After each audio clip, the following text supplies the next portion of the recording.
بسم الله الرحمن الرحیم. سلامونه مې ومنئ. ښه دلته زه یو ځل تېر شوم، یو بابا دی چې سپینه ږیره ده، ډېر معلومیږي چې ډېر به پیاده راغلی او ډېر لرې ځایونه به راغلی.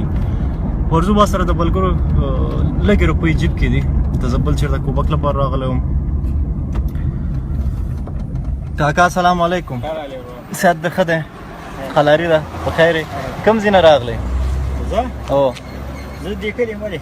د دې کلي دا د ورځې څومره ته هغه ګرځې؟ په پیاده همدغسې ګرځې؟ دا پیاده ګرځوم ټوله ورځ. تر کوم ځای پورې ځې؟ بوډیالۍ ته دغه ته. هره ورځ په دې ګرمۍ کې؟ او څو روپۍ د ورځې ګټې؟ ورځې کله 300 پای شي، کله 3. دغه ستا د همت لپاره او دا چې په دې دونه ګرمۍ کې دومره لرو لرو ځایونو ته په دې عمر کې ځې، دا 100 روپۍ دي. دا 1000 افغانۍ دي. دغه به د بچو ته چې هر څه ضرورت وي هغه ورته ویسي. لاس راک، زه د خوشحال لره ژوندی اوسه. خدای په امان کاکا.